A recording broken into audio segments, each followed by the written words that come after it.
skal jeg simpelthen have et klip med en af Danmarks største komikere, nemlig Casper Christensen, som er taget på en, det jeg vil kalde en lidt spændende rejse.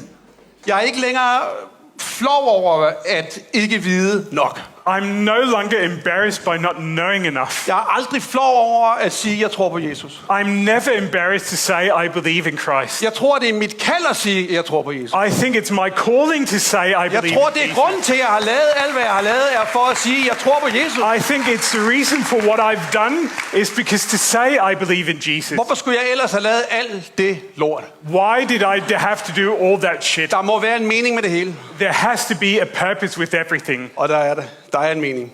And there is a meaning, a purpose. Og det er derfor, vi alle sammen er her. That's why we're all here. Jesus. Jesus. Ja. Amen. Til at kommentere på den her spændende udvikling, så har vi inviteret vores religionsekspert. Tag godt imod Simon Talbot.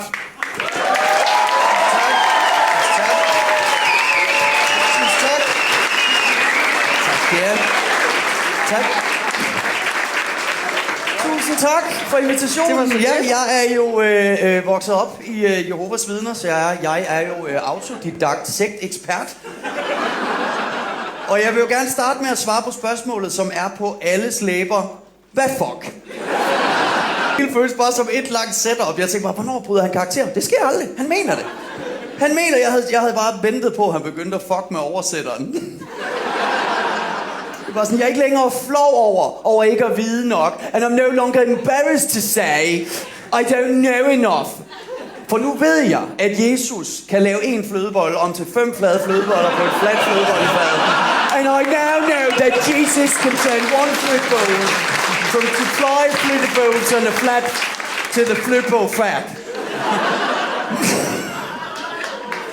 Enten det, eller så skulle jeg bare kørt den præcis straight hele vejen, og så til sidst, det er derfor, vi alle sammen er her. And that's why we're all here. Satan.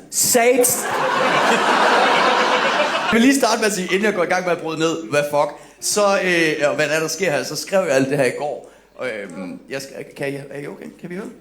Ja, godt nok, sorry Jesus. Vi har alle sammen hørt en masse rygter i mediebranchen om, hvad der foregår, og så har jeg jo ligesom skrevet ud for alt det, jeg ved. Og så går det op for mig i dag, da jeg begynder at øve det her, så tænker jeg smider pænt mange kendte under bussen. Jeg siger ret mange navn om, hvad der sker, så jeg tænkte sådan, okay, måske jeg lige skal finde ud af, om de her mennesker rent faktisk er med i de her kirker, og er det rigtigt? Og så skriver jeg til nogle af dem, jeg har hørt det fra, kan I spørge dem, I har hørt det fra? Og så går det op af kæden til en af de sidste final bosses, og nu får jeg så et svar, hvor han, jeg citerer nu, ja, det tror jeg bare, ikke sikker, smiley. Så I må tage alt det her, jeg siger, og de navne, jeg nævner. Det er måske, se det som en form for comedy Reddit. Hvor jeg bare spreder rygter om kendte, enormt selvsikkert, uden jeg ved, om det har hold i virkeligheden. Godt, så lad os komme i gang.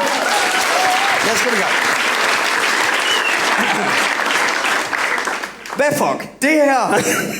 Det er Casper, den kirke, jeg kommer til at have fokus på, fordi den, der er flest danske kendte, og det er også den Casper, jeg ved, han shopper lidt, men den her, det er den, han primært er med i, det er Hillsong. Og Hillsong, det er det nye Scientology, på den måde, at de sådan elsker at caste kendte. Så i Danmark, der har de blandt andet fået fat i Melvin Kakusa, Benjamin Hav, Casper Christensen, Mikkel Klintorius. Hillsong er ligesom på tilbagegang i udlandet på grund af alle de her skandaler, men i Danmark der er det på vej frem, fordi det er jo meget typisk Danmark, vi er altid sådan 5 år efter tendenserne i udlandet. Så forestil jer bubble tea bare med en sekt. Begge dele svært at sluge, ekstremt dyrt. Og hvordan kan man nemmest forklare Hillsong? Hillsong er det, danskere bedst kender som amerikansk megakirkepis. Så I ved, god stemning, musik, der er bands, alle synger, VIP-sektion til de vigtigste kristne, det har de.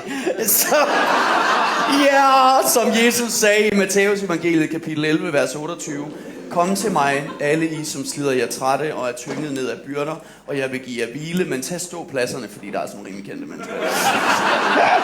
Og der på gulvet, og de kendte alle lidt vigtigere. Og I kan også selv gætte jer til, hvad de tror på. Det er alt det klassiske, du ved, elsk din næste som dig selv, medmindre han er homo. De er ekstremt homofobiske, helt ekstremt homofobiske. Og så viste det sig selvfølgelig, at grundlæggeren, som fandt på det her i 80'erne, Frank Houston, bollede drenge! Hey! Ding, ding, ding, ding, ding, ding. Vi har en sæk bingo. Der er pædofil, supergejl. Det er... Det var mest for jeres skyld. Så de synes, kreationisme skal undervises i skolen. Det er læren om, at jorden er 6.000 år gammel, blandt andet. Og det synes jeg bare ikke har sin plads i Danmark på nær på Falster. Så lærer de da et eller andet. Så vil det også give mening, at de ikke har noget at udvikle sig mere, end de har. Er der nogen på Falster? De fanger den ikke. Det er okay. I skal ikke tage det.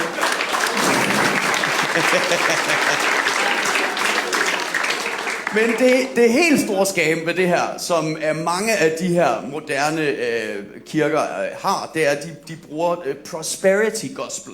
Så det vil sige, doner til kirken, så sår du et frø, og så vil Gud belønne dig på sigt. Så de siger dybest set, giv mig penge, og så får du penge. Og så siger man, hvordan? Magi? Det er jo sådan folk, der er med i pyramidespil, kigger og tænker, hold kæft, nogle idioter.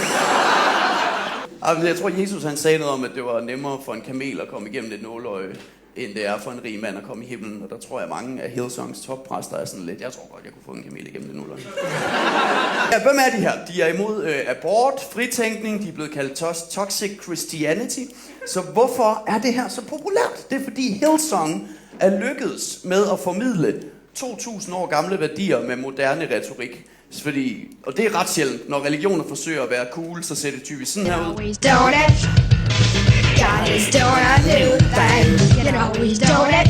Who's doing it? God is doing a new thing. You know he's doing it. Yo, who's doing it? God is doing a new thing. You know he's doing it. God is doing it. A brand new. Jeg kan ikke holde til det. Så det er jo simpelthen lykkedes dem rent faktisk at tage det her og så gøre det cool. Altså de er med på beatet med høj energi og unge præster og moderne sprog og sådan unge taler, eller i hvert fald en kendt, der har microdoset nok til at holde fokus et kvarter. De er så unge og sexede. I skal lige se Justin Biebers Hillsong-præst. Oh yeah!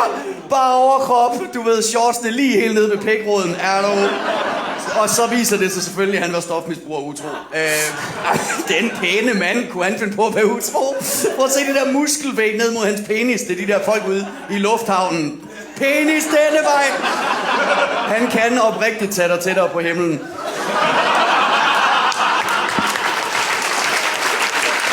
Så hvorfor gør de det? Hvorfor bliver alle de her kendte pludselig ekstremt kristne og med i Hillsong? Kylie Jenner, Remy, Michael Schødt, Chris Pratt. Det er fordi, den eneste afhængighed, som alle de her tørlagte kendte har til fælles, og som de er rigtig dårlige til at komme af med, det er narcissisme. Yeah! Det er derfor, er der noget federe, end at få at vide, at man er lidt tættere på Gud end alle de andre. Det er jo sådan noget helligere end dig, du ved, bedre videnhed, forklædt som ydmyghed. Det er jo sådan, kvinder har det. Det kender I jo, når I bliver mansplainet til. Du ved, at mænd, der står, nu skal du høre, hvordan det egentlig hænger sammen, lille skat. Det er jo den følelse, som sekter gør, hvor de bare sådan, ja, du må sige til, når du er voksen nok til at åbne dit hjerte over for Jesus. Og du forstår slet ikke spiritualitetens fulde spektrum. Det er jo måske, når du bliver ældre, lille. Det er jo så grinert, at dem, der er mest bedrevidende, det er altid dem, der har fucket mest op. Altså bare, hvorfor skulle jeg have lavet alt det her lort? Det ved jeg ikke. Stoffer, storhedsvanvid. Det er så fedt. Hvorfor skulle jeg ellers have gjort det? Hvis det ikke... Jeg er jo slet ikke et narcissistisk røvhul længere. Det har Gud i hvert fald sagt til mig. Jeg snakkede med Jesus om, hvordan jeg ikke er et røvhul mere. Jamen, jeg så det bare tænke, jeg vide, om man prøver at komme en MeToo-sag i forkøbet. Altså, det var ham der vantro Kasper Christensen, der gjorde det. Jeg er jo Kasper Kristus' søn.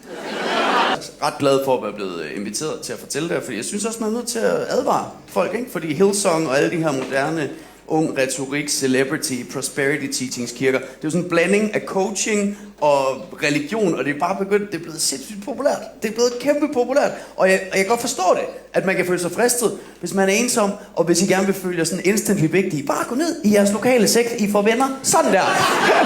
Bare de mest smilende, glade mennesker med døde øjne, der bare velkommen til flokken, søster. Det er broder og broder og broder. Vi er jo alle faderens børn. Man er sådan, okay, er jeg på Falster? Hvor indavlet er det her? At sige, om du er troende, eller du ved, ikke troende, så bare være den søgende idiot, vi alle sammen er. Der er jo ingen af os, der ved, hvad fanden der foregår. Men bare lad være med at give dine penge til penispastorer. Det er det, jeg prøver at fortælle i det her. Og har min vrede mod præcis Hillsong noget at gøre med, at jeg ikke måtte komme ind i kirkens VIP-sektion. Måske! Jeg er altså også kendt, det er mig for bingo. Men lukkede de mig ind i VIP-navnsen? Nej! Jeg kunne have stået op der med Melvin på trommer, og Kasper Christensen på MDMA, og Benjamin Hauder rapper og bare rider ind på det sådan med pandebladet. Nu er godt beskidt 12 i et bad. En banger en aften. I stedet for så står jeg nede på gulvet med pøblen og synger Jesus herfra alt mig med en eller anden ruineret enlig mor til 2. Som ikke har råd til at tale LaLandia med ungerne, fordi hun betaler 10. til et amerikansk sekt. Hun har hverken en krone eller en tone i livet. Jeg skulle være blevet mormon, det er det, jeg prøver at sige. Det er det, jeg prøver at sige.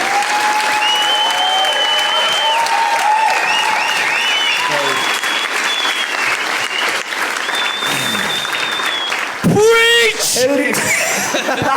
Amen! Ja, og så husk, hvis I alle sammen giver lidt til mit MobilePay, så får I et meget bedre stand-up show næste gang. Jeg siger bare, heldigvis alt det her midlertidigt, fordi om 5 år, når Kasper og alle de andre er ude igen, og ikke Kasper har fundet en ny personlighed at tage på, så kan han jo passende poste det her klip igen, bare med et nyt soundtrack.